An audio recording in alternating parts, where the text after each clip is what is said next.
सभी महानुभाव का मेरा सादर जय जिनेंद्र।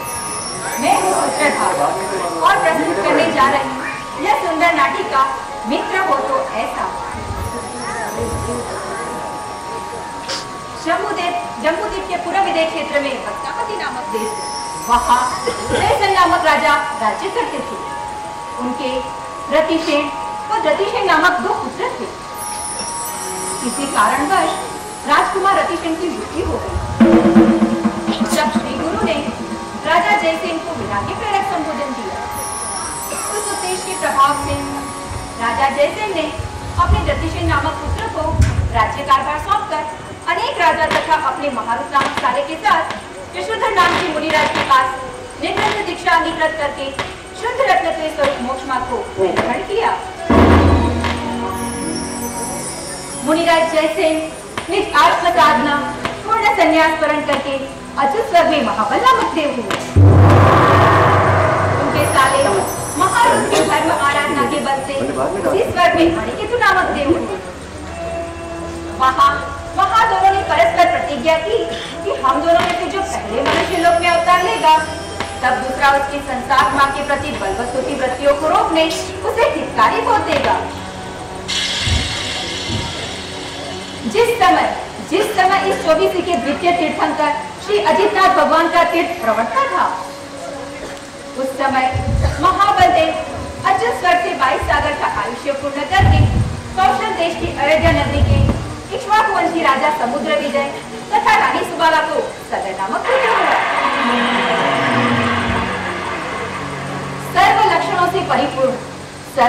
से परिपूर्ण स्वर्ण समान क्रांतिवान उस सदर राजकुमार की ऊंचाई 450 धनुष तथा आयु 70 लाख वर्ष पूर्व की थी। इसमें से 18 लाख पूर्व तो कुमारावस्था में व्यतीत हुए। उसके बाद उन्होंने महामंडलेश्वर पद प्राप्त किया। उनकी आयुष्काला में चक्र रत्न प्रकट हुआ तथा दिशाओं के स्वरूप पर आक्रमण करती प्रतापपूर्ण कीर्ति प्रकट हुई। प्रथम चक्रवर्ती भरत की भांति ही लंबे काल तक दिग्विजय करता हुआ 6 खंड के सभी लोगों को अपने अधीन किया और वर्तमान युग के द्वितीय चक्रवर्ती पद को प्राप्त किया। उनके सुशील गुणवान 60,000 पुत्र हुए थे। लीजिए प्रस्तुत है यह सुंदर नाटिका।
तुम भय अतुल अनंत अनुपम अचल अव्यापात हो, तो अर्घ्य ले तब चरण पूजो जो अनर्घ्य अगाध हो।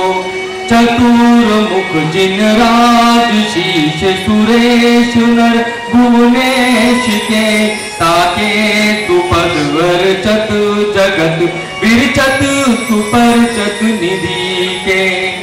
ओम भीम ज्ञान कल्याण प्राप्त श्री चतुर्मुख गिनेन्द्राय अनर्घ्य प्रत्यापि अर्घ्यम निर्वपापमिति स्वाहा।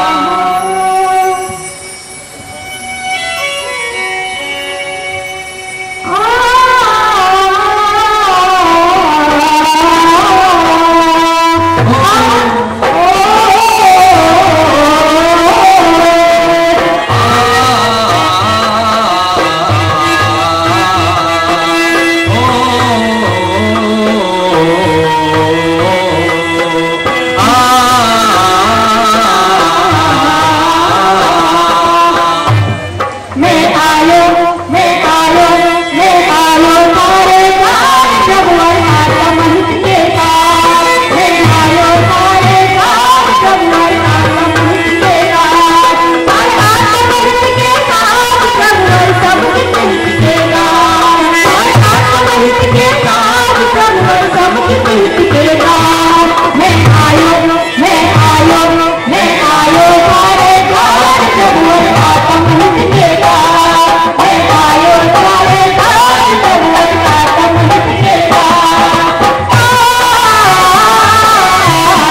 आत्मा अचिंत्य सामर्थ्यवान है, उसमें अनंत गुण स्वभाव है।